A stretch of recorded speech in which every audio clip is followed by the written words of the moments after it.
Yep, I know it's been a really long time coming, but it's finally time to talk about the dreaded D word.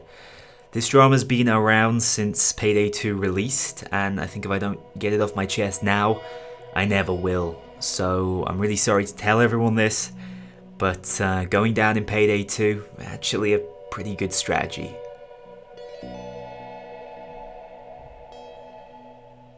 Welcome, ladies and gents, to another Payday game mechanic deep dive. Not the drama you were maybe expecting.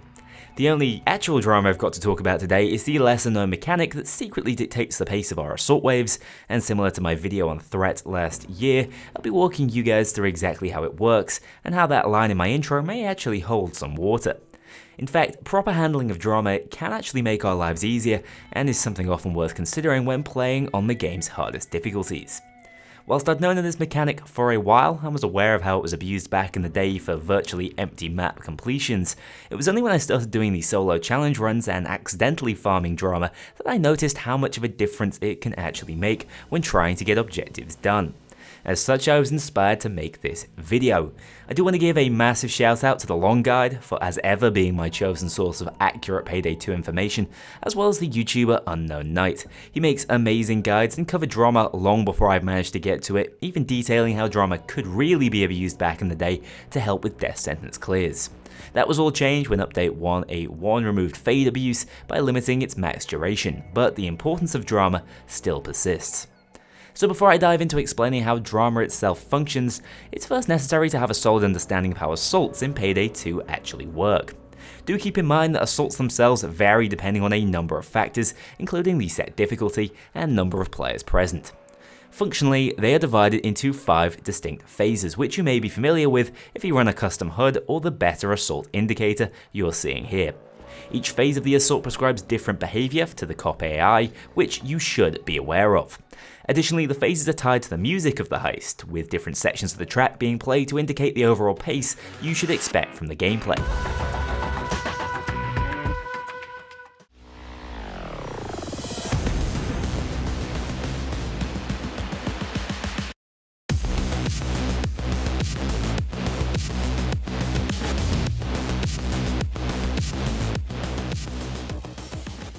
Payday does this environmental music system probably better than any other game I can think of, and Game Revo has an amazing review going through these hidden music mechanics, which I strongly recommend taking a look at after this one. A solid understanding of the tracks in Payday 2 can actually be advantageous to your gameplay. In any case, let's talk about these distinct assault phases and how they link to drama. First up, all assaults will start with the anticipation period. This has a predefined duration of 30 seconds on most heists, but will increase in the case of a hostage being held and vary with difficulty. During this period, the assaulting enforcers will aim to avoid conflict, engaging only when they run into the criminals, and will even pull back from those gunfights if they possibly can. Once finished, you will enter the build stage of the assault. This is a 35-second period of escalation and is really the start of the full-on assault. Cops seek you out and will use all tools in our arsenal to take you out. After this, we enter into Sustain. This is the classic assault phase you know and dread. The duration varies with player number and a hidden difficulty stat, which is dependent on the heist itself and increases as the heist goes on. That means these all-out assaults will grow longer and spawn more potential cops as time passes in the heist, and is actually the mechanic being tracked by Bane's "much more hard-headed opponents on the way" line. If you survive the Sustain duration, you make it to the Fade phase. You know you're here when a teammate shouts a "cops are retreating" statement. This is a heister's holy grail period, and is actually where you'll get most of your objectives done when playing on the higher difficulties. During fades, enemies will not spawn naturally, they will still shoot, but you only need to worry about the cops already on the map. This period lasts for a minimum of 5 seconds, and used to range up to around 6 minutes before update 181. Now its duration is heavily dependent on cops spawned and, you guessed it, the current drama level. After those particular conditions are met, the fade ends and the remaining cops will enter their regroup pattern. At this point, they will move to leave the area and non-set spawns will remain off whilst they do. This lasts for a maximum of 15 seconds, and thus we have the anatomy of an assault in Payday 2. Hostages can then be traded during control, that brief period between waves, and shortly after that, another anticipation phase will start up. So what's this really got to do with drama, and how do you build that stat up in the first place? Well, drama is something you've always been experiencing, but just didn't really know about it. It builds when you get tased, downed, totally incapacitated, and even when you take damage from enemies. It's a bar that is constantly decaying at a rate of 6.66% every 2 seconds, and fills towards 100%, with downs and taser hits granting 10%, falling into the incapacitated state an extra 20%, and bullets and melee damage increasing drama based on a function of the amount dealt and distance from the perpetrator. This equation gets a little complex, but can be read as damage taken divided by 230, multiplied by 0.5, and additionally multiplied by the distance multiplier, which ranges from 1 times at 0 meters to 0.5 times at 60 meters. Remember, this is only counting damage experienced to your armor or health, meaning no matter how hard you're hit, if you're running a suit build for example, only the 20 armor it has will be taken into account when calculating drama. This means if you want to make the most out of drama from incoming damage, your best bet is some sort of armor build. Here's a hypothetical example of the calculation in action. Let's say you're wearing an ICTV with 280.5 points of armor, and you get shot by a sniper from 60 meters away on death sentence. This deals 240 damage to that armor. Well, only a maximum of 230 damage is able to enter the equation, so we have 230 divided by 230, which of course equals 1, times by 0.25 as the sniper is at max range, meaning in total we build 0.25 drama, or 25% of the full bar from that single shot. I hope that math makes sense to you. If not, just understand that you need large portions of health or armor to really impact the drama meter, and it increases faster when you're hit by more damaging or close proximity sources. Now then, why does any of this matter? Well, drama is intrinsically tied to how the assault phases play out. The anticipation and build sections of the assault will automatically be skipped if your drama exceeds 95% at that point in time.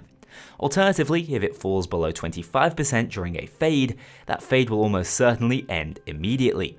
Also, if your drama drops below 10% during the regroup phase, that too will end prematurely. Now there's a lot to unpack here.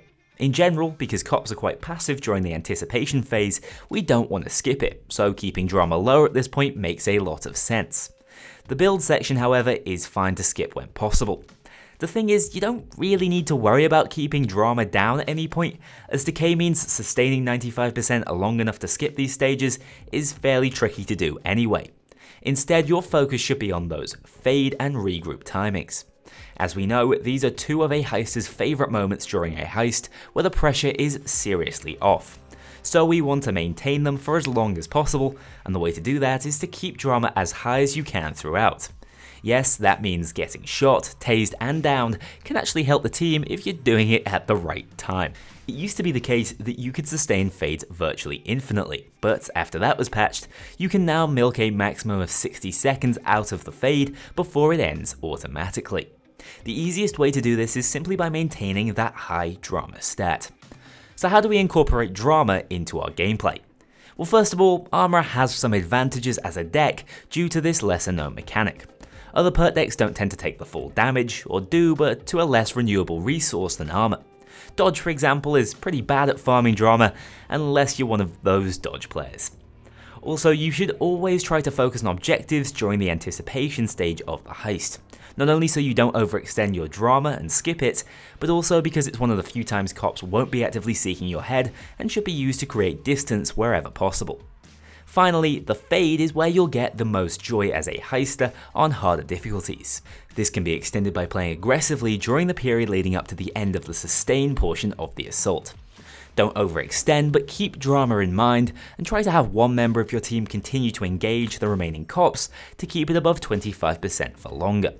Also keep in mind, crew AI can build drama themselves, but do so using their own health pool in the equation, leading to massively diminished results when compared to actual players. Overall, you don't need an in-depth understanding of how drama functions. Just know it's a useful mechanic that tends to reward less passive playstyles, and may be the difference maker for you actually making it to your DSOD mask. If you're a lover of stats and spreadsheets like me though, you can see more in-depth facts and figures on how difficulty ramping and assault durations are calculated per map by reading the long guide for yourself. As for me, I'm off to test if farming drama in real life is just as rewarding, and thought I might download some hot new mods while I'm at it. I feel like 2021 deserves its own mod spotlight sooner rather than later. Thank you so much for the incredible support on recent videos, guys. I'm working on more of your challenge run suggestions as I speak, so I'll see you all very soon in the next Payday video. As ever, thank you very much to my Mean Infamy patrons and above. If you want to join that infamous club to see yourself in the credits or get early exclusive access to my videos, including the story videos, check out my Patreon link below. Remember that Discord is open to all if you crave some more Payday discussion. Thank you very much for watching this video, and I'll see you all very soon for the next one.